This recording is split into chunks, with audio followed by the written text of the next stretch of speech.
என்னத்தை செஞ்சாலும் நன்றின்றதே இல்லை. நன்றி கிட்ட ஜென்மங்க. வீட்டு பக்கம் வரட்டும், அடிச்சு அப்படியே துரத்துறேன். ராசம்மா, பேத்திக்கு கொலுசு அப்புறம் அந்த வளையம் அதெல்லாம் எடுப்பாங்கல்ல, போய் எடுத்துட்டு வந்துருவோமா? கொலுசு வளையம் எடுக்கிறீங்களா? ஒரு வெங்காயமும் வேண்டாம். என்னடி பேசிக்கிட்டு இருக்க? குழந்தை பிறந்தோடனே அருணா கயிறுல இருந்து எல்லாமே வாங்கணும். அதுக்கு தான் கிளம்பிட்டுன்னா உக்காந்துக்கிட்டு இருக்கிறவ. ஆமா ஆமா, எடுத்து கொடுத்து என்ன பிரயோஜனம்? நன்றி கிட்ட ஜென்மங்க, நன்றி கிட்ட ஜென்மங்க. இனிமே அதுங்களாம் இந்த வீட்டு பக்கமே வரக்கூடாது. என்னடி உனக்கு ஆனா உன பைத்தியம் பிடிச்சிருமா? இல்ல நான் கேக்குறேன், நல்லா தான் இருக்க, அதுக்கப்புறம் எப்படிதான் உனக்கு பைத்தியம் பிடிக்குதுன்னே தெரிய மாட்டேங்குது. சும்மா என்னை பைத்தியம் பைத்தியம் சொல்லிக்கிட்டு இருக்காதீங்க. நானே வயிற்றுச்சல் பிடிச்சி கிடக்குறேன். நீ நல்லா இருந்தாதான் ஆச்சரியம். என்ன ஆச்சுன்னு கேட்டாலும் வாயை திறக்க மாட்டேங்கிற. நேத்து ஆஸ்பத்திரி போயிட்டு வந்ததுல இருந்து வாழ்னு கத்துற. சரி நான் போயிட்டு வரேன்னா வேண்டான்ற. என்னதான் ஆச்சு? பச்சை உடம்பு கறியை வச்சுக்கிட்டு அவன் என்னத்த பண்ணுவான்? நம்ம போய் ஒரு பக்கத்துல இருந்து ஏதோ ஒண்ணு பார்க்கணும் வைக்கணும். அதெல்லாம் பார்க்க வைக்க ஆள் இருக்கு, நம்மள பாக்கிறதுக்கு தான் ஆள் இல்ல. நாதி இல்லாம நாதி எத்து போய் கிடக்குறோம் ரெண்டு பேரும். என்ன ஆச்சு? அதான் உங்க பெரியவர் இருக்காருல்ல, உங்க மகன், அவங்க மாமியார் தான் முக்கியம்னு சொல்லி அவளை உள்ள வச்சுக்கிட்டு என்னைய துரத்தி விட்டான். நேத்து நீ தான் துரத்தி விட்டா அந்த அம்மாவை, இப்ப அவன் உன்னை துரத்தி விட்டானா? ஏங்க புள்ள நடிப்பு, உலக மகா நடிப்புக்காரன். ஆள் இருந்தா ஒரு பேச்சு, ஆள் இல்லாட்டி ஒரு பேச்சு, ஆளுங்க வரும்போது ஒரு பேச்சுன்னு நிமிஷத்துக்கு நிமிஷம் மாத்திக்கிட்டு போறான். பச்சோந்தி பச்சோந்தி. எப்படிதான் என் வயிற்றுல வந்து பிறந்தானு தெரியல. இனிமேல் அவன் என் புள்ளையே கிடையாது.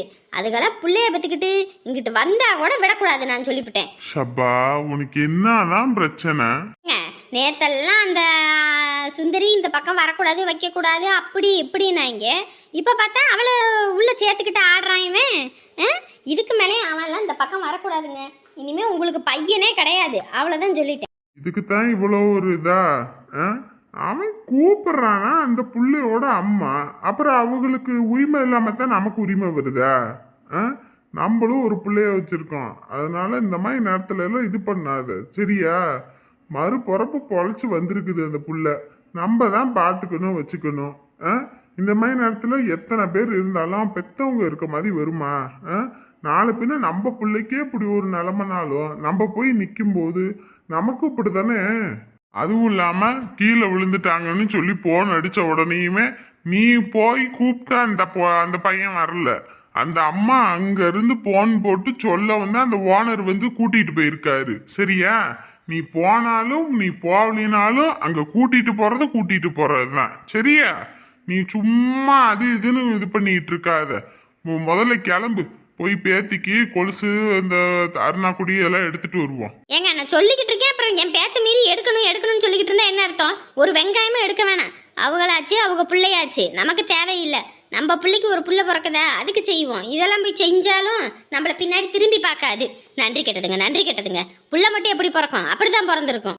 வாழ அடக்கி தொலைய. என்னதான் ஜென்மனே தெரியல, வீடு மாதிரியா இருக்குது இது. நச்சா தூக்கி தலையில வைக்கிறதும் இல்லைன்னா தூக்கி போட்டு கீழே காலில் போடுறதும் தான் வந்து.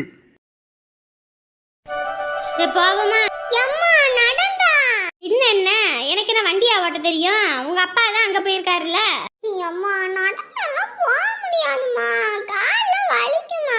சந்தோஷம் இருந்தாவது பூமரியை கூட்டிட்டு போறதுனால சந்தோஷம் கூட்டிட்டு போவோம். சந்தோஷம் உங்க அப்பா தான் போயிருக்காங்கன்னு தெரியும். அப்புறம் என்னத்தை என்கிட்ட புதுசு புதுசா கேட்டுக்கிட்டு இருக்க? நான்லாம் அந்த காலத்துல நடந்து தான் போனேன். இதையெல்லாம் கூட்டிட்டு போறதுக்கு வண்டியும் இல்ல, ஒரு கிண்டியும் இல்ல. முதல்ல வா. அம்மா பாரு, உன்னை பஸ் ஏற்றி ஸ்கூல்ல போய் விட்டு தான் நான் வந்து தான் வேலைக்கு போகணும். எனக்கு மணி ஆகி போச்சு. வா சாமி. பக்கத்துல யாராவது இருந்தா கூட்டிட்டு போவேன், ஆள் இல்லைன்னு தெரியுதுல்லப்பா. அம்மா அப்ப லிஃப்ட் கேட்டு அனுப்பி விடுறியா? நடந்துற பஸ்ல எல்லாம் போக முடியாதுமா, கூட்டமா இருக்குமா, நறுக்குவாங்கம்மா. சரி சரி வா வா, அங்க யாராவது வந்தாங்கன்னா அனுப்பி வைக்கிறேன், சரியா? அதுவும் இல்லாமல் உங்கள் அப்பா இல்லாத நேரத்தில் யார் கூட லிஃப்ட் கேட்டு அனுப்பி விட்டேன்னு வச்சுக்க, அப்புறம் அவ்வளோதான். உனக்கு எதாவது ஒன்றுனா உங்கள் அப்பா என்னை கொண்டே விடுவான். வா சாமி வா, அம்மா தான் வாரேன் இல்லை, உன்னை அப்படிலாம் விட மாட்டேன், கூட்டிகிட்டு போய் விட்டுட்டு வரேன் வா. சரி, ஒரு நாள் மட்டும் பஸ்ஸில் போ சாமி, நாளைக்கு அப்பா வந்துடுவாரு, அப்புறம் அப்பா கூட்டிகிட்டு போவோம், சரியா? அம்மா நீ நேரத்தும் இதே ஏதோ சொன்னேன், வண்டியில் ஒரு நாள் மட்டும்தான், அப்புறம் அப்பா வந்து கூட்டிகிட்டு போவோம், இன்னைக்கு பஸ்ஸில்ன்ற. புரிஞ்சுக்கடா, வாப்பா வா சாமியே, பஸ் கூட்டமா வரும் வா. சரி. இந்த காலத்து பிள்ளைங்களுக்கு பஸ்ல போறது நடந்து போறதுனாலே கஷ்டமா இருக்குப்பா. இப்பதான் வண்டி இருக்குது, அந்த காலத்துல என்னத்த வண்டி இருந்துச்சு? மாட்டு வண்டி தான் இல்லையா? நடந்தே போய் நடந்தே வருங்க இந்த குறுக்கு தடத்துல பிள்ளைங்க. அம்மா எனக்கு போற வழியில ஏதாவது திங்க வாங்கி கொடுமா. சரி சாமி, உனக்கு ஏதாவது வாங்கி தரேன் சரியா? அண்ணே எல்லாம் அடிச்சு முடிச்சாச்சுண்ணே. சுத்தி ஒரு பக்கம் கூட சொட்ட விடல. ஆமையா சந்தோஷ், எல்லாம் அடிச்சு முடிச்சாச்சு. இந்த ஆளு வந்து பார்த்துட்டு என்னத்த சொல்றான்னு தெரியலையே. நேத்தே குடுப்பான்னு பார்த்தா அதை பண்ணு இதை பண்ணுன்னு நம்மள பாடாப்படுத்தி எடுத்துட்டான். இன்னைக்கு என்ன பண்றானோ அண்ணே. அதெல்லாம் வாங்கிக்கலாண்ணே. யாரு இதுன்னு தெரியலையே. ஆ வாயா வா. அண்ணே 3 மாசத்துக்கு முன்னாடி வேலைக்கு வந்தோம், இன்னும் சம்பளம் கொடுக்கல, வீட்டு வேலையே முடிஞ்சிருச்சு. என்னண்ணே கொஞ்சம் பார்த்து பண்ணி விடுங்க. நீ எத்தனை நாள் வேலை செஞ்ச? 3 நாள் வேலை செஞ்சேனே. ஏண்டா உங்களை எல்லாம் நம்பி ஒரு வேலையை கொடுத்தா உருப்படியா பண்ண மாட்டீங்க. 3 நாள் வேலை செஞ்சா 3 நாள் ஒழுங்கா வேலை செஞ்சா தானே கொடுப்பாங்க. உன் இஷ்டத்துக்கு வருவ, உன் இஷ்டத்துக்கு போவ, உனக்கு சம்பளம் கொடுப்பாங்களா? இதுல வேற வர்றது 10 மணிக்கு, இதுல 11 மணிக்கு ஒரு டீ, 12 மணிக்கு சோறு, மறுபடியும் ஒரு 3 மணிக்கு ஒரு டீ, 5 மணி ஆகதோ இல்லையோ டக்குன்னு கட்டடத்துல இருந்து கீழே இறங்கி போயிருவீங்க. இதுல வேற 3 மணி நேரம் போன்னு, இதுல வேற பாட்டு கேட்பீங்க, இதுல வேற சிரிச்சு கல்ல கல்ல கல்ல கல்லன்னு பேசிக்கிட்டு இருப்பீங்க. இந்த லட்சணத்துக்கு உனக்கு நான் 3 நாளைக்கு வர சம்பளம் தரணுமா? ஒழுங்கா ஓடி போயிரு சொல்லிவிட்டேன். என்னையா சந்தோஷ் இந்த ஆளு இப்படி பேசுறான்? வந்து தெரியாம மாட்டிக்கிட்டோமோ? அவரு அப்படி இருந்திருக்காரு அதனால பேசுறாங்க. நம்ம என்ன அப்படியே இருந்தோம்? ஒரு நிமிஷம் கூட உட்காராம 3 நாள் ராத்திரி பகலுமால வேலையை முடிச்சிருக்கோம். சந்தோஷ் எனக்கு பயமா இருக்குடா. நான் எப்படி போய் அமுதாவை பார்க்க போறேன்னு தெரியல. அண்ணே பயப்படாதீங்கண்ணே. பயந்தால இந்த காலத்துல ஒன்றும் பண்ண முடியாது. விட்டுங்க, போய் பேசுவோம். என்னண்ணே இப்படி பண்றீங்க? என்னதான் இருந்தாலும் வேலை செஞ்சிருக்கோம்லண்ணே. ஆமா நீங்க வேலை செஞ்ச லட்சணம் எங்களுக்கு தெரியாது. நீ என்ன அந்த அந்த சைட்ல தானே வேலை செஞ்ச? அந்த படி எல்லாம் இடிஞ்சு விழுகிற மாதிரி இருக்குது. அதுக்கு நான் உன் மேல கேஸ் போட்டேன்னு வச்சுக்க, மொத்தத்தையும் நீ சொத்தை எழுதி வைக்கிற மாதிரி ஆகி போயிடும். ஒழுங்கா ஓடி போயிரு. என்னைய சந்தோஷ் இப்படி பேசுறான் அந்த ஆளு. இதனாலதான் வேற யாரும் வந்து பெயிண்ட் அடிக்காம இருந்திருக்காங்க போல இருக்கு. நான் தான் தேவையில்லாம வந்து மாட்டிக்கிட்டேனா? அண்ணே பயப்படாதீங்கண்ணே, வாங்கண்ணே போவோம். நானே உங்களை விட அதிகமா பயந்தாங்கூலியா இருந்தேன். ஆனா என் பொண்டாட்டி தான் இப்படி பேசணும் இப்படி வைக்கணும்னு சொல்லி என்ன தைரியப்படுத்தினது. இப்ப நானே தைரியமா இருக்கேன். நீங்க எப்படி இருந்தா எப்படி? இல்லையா, எனக்கு என்ன பண்றதுன்னே தெரியல. வட வடன்னு இருக்கு உடம்பெல்லாம். அவன் பேசுற பேச்சை கேட்டாலே எனக்கு என்னமோ மாதிரி இருக்கு. அண்ணே வாங்கண்ணே, முதல்ல வாங்க. பாரு ஒழுங்கா ஓடி போயிரு. இல்லன்னு வச்சுக்க, வாசலை கட்டி விட்டுருக்க நான் எடுத்து அப்படியே கடிக்க விட்டுருவேன். போட. தொழிலாளிங்க வயித்துல அடிச்சிட்டு நீ இருக்க பத்தியா? பாரியா, நீ நல்லாவே இருக்க மாட்ட பாரு. ஏண்டா நீ எல்லாம் சாப விட்டா நான் மேல வீடு தான் கட்டிக்கிட்டு போவேன் சரியா? உன் சாபத்தெல்லாம் வேற எங்கிட்டாவது போய் போடு. நல்லவங்க சாபமே பழிக்க மாட்டேங்குது. உன்ன மாதிரி வேலை செய்யறேன்னு ஓப்பி அடிக்கிறவங்க சாபம் தான் பழிக்க போதா? நான் வயிறு எரிஞ்சு உனக்கு சம்பளம் கொடுத்தேன்னு வச்சுக்க, என் வயிற்றுச்சலுக்கு நீ தான் நல்லா இல்லாம போவ. போல. இப்படி பண்றியா? வேகாத வெயில்ல கஷ்டப்பட்டு வேலை செஞ்சவங்களுக்கு, கல்லு மண்ணு தூக்குனவங்கள இப்படி கஷ்டப்படுத்துறியா? பாரியா, நீ எல்லாம் நிம்மதியாவே இருக்க மாட்ட பாரு. போரியல்ல செவுட்ட காட்டி விடவா? போட. கடவுளே இப்படி படுத்துறானே, நீ இருக்கியா இல்லையா? சாமி இப்படி வயித்துல அடிச்சு பொளைக்கிறானுங்களே. மூஞ்சு மோர கட்டையும் வந்துட்டான். இப்பதான் சம்பளம் சம்பளம். பேசுங்கண்ணே பேசுங்க. அண்ணே என்ன வேலையெல்லாம் முடிச்சிட்டீங்களா? என்ன முடிச்சாச்சுங்கண்ணே. நீங்க சொன்ன வேலையெல்லாம் முடிச்சாச்சு. நான் சுத்தியெல்லாம் பார்ப்பேன். பாத்ரூம்ல எங்கிட்டாவது ஒரு பெயிண்ட் துளி இருந்துச்சுனாலும் அப்புறம் என்ன பண்ணுவேன்னு தெரியாது. வீட்டுக்குள்ளேயும் அப்படிதான், அங்கங்க பொட்டு பொட்டா சொட்டி கிடக்குது. அதெல்லாம் தொடச்சி எடுங்க முதல்ல. நீங்க ஏற்கனவே 3 நாள் தானே சொன்னீங்க. நாங்களும் வந்து இன்னையோட 4வது நாள் ஆக போகுது. சம்பளம் ஏதாவது கொடுத்தா தானே நாங்களும் வீட்டுக்கு அனுப்புறதுக்கு. அதுவும் இல்லாம கை காசு போட்டு தான் பெயிண்ட் அடிச்சிருக்கேன். யாரு உன் காசு என்ன தூக்கிட்டு நான் ஓட போறேனா? என் வீடு இங்கதான் இருக்குது சரியா? ஒழுங்கா போய் வேலையை பாரு. வெட்டியா நின்று கதை அடிச்சிட்டு இருக்காம. அண்ணே சுத்தி எல்லாமே அடிச்சாச்சுண்ணே. இந்தா எனக்கு இந்த தேவையில்லாத வெட்டி பேச்சு பேசினாலும் பிடிக்காது. ஒழுங்கா அடிச்சுப்புட்டு கிளம்புங்க. அண்ணே என்னண்ணே இப்படி பண்றீங்க? எல்லாமே நேத்து தானே எல்லாமே தொடச்சி எடுத்தோம். ஊர்ல இருந்து வேற ஃபோன் அடிச்சிட்டு இருக்காங்கண்ணே. அதுவும் இல்லாம கந்து வெட்டிக்கு தான் நான் வாங்கி 40,000 ரூபாய் பெயிண்ட் அடிச்சிருக்கேன். அவங்க வேற ஃபோன் அடிப்பாங்கண்ணே. இன்னைக்கு வேற வீட்டுக்கு வந்துருவாங்க. வீட்டில் என் பொண்டாட்டி கூட தெரியாதுண்ணே காசு வாங்கின விஷயம். எப்படியாவது கொஞ்சம் பார்த்து போட்டு கொடுங்கண்ணே. இன்னையோட வேலை முடிஞ்சதுண்ணே. ஏய்யா, நான் உங்ககிட்ட என்ன சொன்னேன்? ஒழுங்கா வேலையை முடி, நான் காசு தாரேன்னு தானே சொன்னேன். சும்மா அவனே வந்து அடிக்க சொன்னேன். நீ கந்து வட்டிக்கு வாங்கு, இல்லை வேற எந்த வட்டிக்கு வேணாலும் வாங்கு, அது எனக்கு தேவையில்லை. உன் பொண்டாட்டி கேட்கறேன்னா அது எனக்கு பிரச்சனை கிடையாது. எனக்கு என் வீட்டு வேலை முடியணும் ஒழுங்கா. அதை விட்டுவிட்டு நான் வந்து இதுக்கெல்லாம் பதில் சொல்ல முடியாது. ஒழுங்கா வேலையை முடிச்சு போ. என்னங்கண்ணே, காசு கொடுக்குறேன்னு ஒரு வார்த்தையும் சொல்ல மாட்டேங்கிறீங்க. பாரு, சும்மாலாம் தூக்கி கொடுக்க முடியாது. நீங்களும் எத்தனை நாள் ஓப்பி அடிச்சுட்டு தெரிஞ்சீங்கன்னு நான் எல்லாம் பார்த்துட்டு கணக்கு எழுதி வச்சுக்கிட்டு தான் இருக்கேன். சரியா?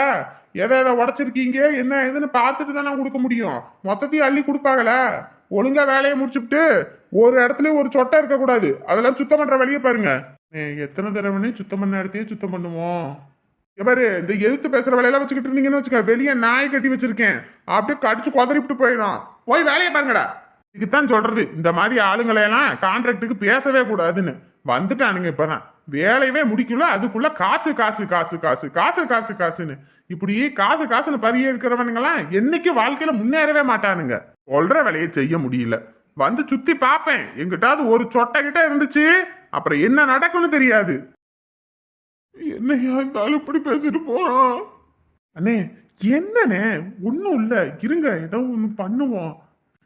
வந்து கந்து வட்டிக்காரனை பற்றி உனக்கு தெரியாது சந்தோஷ். கரெக்டாக சொன்ன டைமுக்கு வந்து நிற்பான். 8 மணி ஆக போகுது. 8 மணிக்கு அவன் நேரத்துக்கு வீட்டுக்கு வந்திருப்பான். அமுதாவுக்கு வேற தெரியாது. தெரிஞ்சது அவ்வளோதான். அதுவும் கந்து வட்டிக்கு வாங்கியிருக்கேன்னு தெரிஞ்சது அவ்வளோதான். அண்ணே, ஒன்றும் இல்லைண்ணே, பார்த்துக்கலாண்ணே.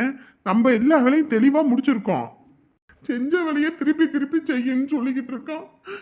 இதுக்கு தான் அந்த ஆள் செய்ய மாட்டேன்னு இருந்திருப்பான் போல இருக்கு. நான் தான் இழிச்ச வைத்தனமா இவங்கிட்ட இருந்து நம்ம முதல்ல புதுசா கான்ட்ராக்ட் பிடிச்சி பேசுவோன்னு சொல்லி பண்ணிவிட்டேன்.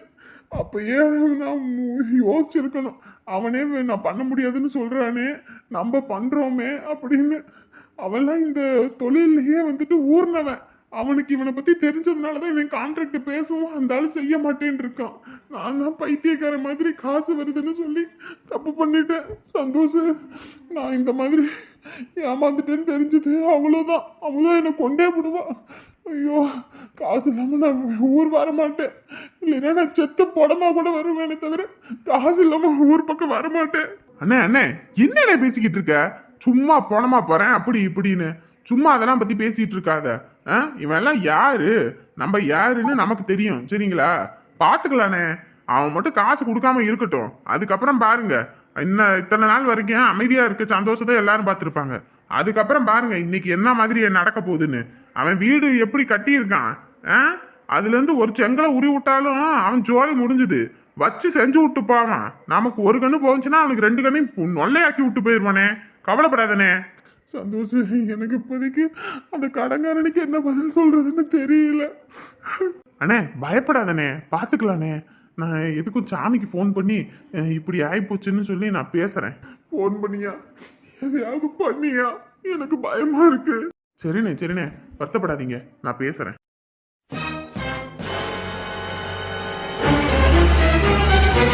என்னடா இது, வீடு பூட்டி கிடக்குது. ஆள் யாரும் இருக்காங்களா? இன்னைக்கு வாங்கினே காலையில 8 மணிக்கெல்லாம் வாங்கிக்கலாம் காசு அப்படின்னா எங்க போயிருப்பாங்க? இந்த கந்து வட்டி கண்ணாயுதத்தையே ஏமாத்தணும்னு நினைப்பானோ? 3 நாள்ல தாரேன்னு சொல்லியிருக்கான். சரி பாப்போம். எக்கோய் ஆத்தி, இது கந்து வட்டி கண்ணாயுதமாச்சே. இவனை பார்த்தாலே எல்லாம் பயந்து நடுங்கிட்டு இருப்பாங்க. இவன் என்ன இங்கே வந்திருக்கான்? அதுவும் நம்மள வேற கூப்பிடுறான். எக்கா எக்கா, எங்கக்கா போறீங்க? ஒரு நிமிஷம் நில்லுங்க. என்ன என்னங்கண்ணே, எதுக்கு என்ன கூப்பிடுறீங்க? எங்க வீட்ல இருந்து யாரும் உங்ககிட்ட காசெல்லாம் வாங்கலீங்க. எக்கா எக்கா, பயப்படாதீங்க. உங்க வீட்டுல இருந்து யாரும் காசு வாங்கல. இந்த எத்த வீட்டுல இருந்தாலும் ஆறுமுகம் அவன் என்கிட்ட கைமாத்து கந்து வட்டிக்கு ஒரு 40,000 வாங்கியிருந்தான். பையன் 8 மணிக்கெல்லாம் காசு தந்துடுவேன் வாங்கன்னா. அதான் வீட்டுக்கு வந்து பார்த்தா ஆளுக்கானா ஒன்றையும் காணா, வீடெல்லாம் பூட்டி கிடக்குது. என்ன வீட்டில் யாரும் இல்லை? அவன் பெயிண்ட் அடிக்கிறதுக்கு தங்கல் வேலைக்கு போயிருக்காரு ஆறுமுகம். இன்னும் வரலைங்க. அமுதா புள்ளிய ஸ்கூலில் விட போயிருக்கா. அப்படியா? வரத்துக்கு எம்பிட்டு நேரம் ஆகும்? போய் ஸ்கூலில் விட்டுட்டு தான் வருவா. எப்படியும் ஒரு அரை மணி நேரம் என்னமோ ஆகும். அரை மணி நேரம் தான் ஆகுமா? சரி வரட்டும். இந்த ஆறுமுகத்துக்கு என்ன பைத்தியமா பிடிச்சிருக்கு? போய் இவன்கிட்ட காசை வாங்கியிருக்கான். ஐயோ, இவன் பெரிய இவனாச்சே, என்ன ஆக போகுதுன்னே தெரியலையே ஆண்டவா. அத்தாடியே உக்காந்துட்டானே, இவன் உக்காந்தா காசை வாங்காம போக மாட்டான்னுல அர்த்தம். ஏம்மா, இந்த ஆறுமுகத்தோட பொண்டாட்டிக்கு ஃபோன் எதுவும் பண்ணுமா? எதுக்கு கேக்குறீங்க? இந்த ஆறுமுகத்துக்கு ஃபோன் போட்டால் ஃபோனே எடுக்க மாட்டேங்கிறான். என் ஃபோனை பார்த்தா கட் பண்ணி விட்றானா இல்லை என்ன கன்றாவின்னு தெரியல. தொடர்பெல்லைக்கு வெளியே இருக்குன்னு ரிங்கெல்லாம் போகுது, அப்புறம் கட் பண்ணி விட்டுறானா, இன்னும் தொடர்பெல்லைக்கு வெளியில் இருக்குன்னு சொல்லி வருது. அதான் அவன் பொண்டாட்டிக்காவது ஃபோன் போடு வர சொல்கிறதுக்கு. ஐயோ, நம்ம இதுக்கு தேவையில்லாத பிரச்சனையில மாட்டிக்கிட்டு. எனக்கு அவங்க நம்பர்லாம் தெரியாதுங்க. எல்லாரும் ஒரே ஏரியாவில் தான் இருக்கீங்க, ஒன்றும் பண்ணாதான் இருப்பீங்க, ஒரு நம்பர் கூடவா தெரியாது? எனக்கு நம்பர்லாம் தெரியாதுன்னா தெரியாதுங்க. எல்லார்கிட்டையும் போய் நான் நம்பர் வாங்குறது தான் எனக்கு இதா. நினச்சா எத்த வீட்டில் நின்று பேச போகிறோம், ஃபோன்லலாம் நாங்கள் என்னத்தை போய் பேச போகிறோம். எனக்கு நம்பர்லாம் தெரியாது. ஐயோ, சீக்கிரம் போய் அமுதாக்கு போன போட்டு சொல்லுவோம் இந்த மாதிரி வந்திருக்கான்னு. ஊரில் உள்ளவங்க நம்ம கிட்ட பேசுறதுக்கே பயப்படுறாங்க. நம்ம என்ன தின்னா முனிங்கிட்ட போகிறோம்? ஏதோ காசு கொடுக்கலன்னா நம்ம பேசுவோம், அதுக்கெல்லாம் பயந்து நடுங்குறாங்களே. சரி வரட்டும்.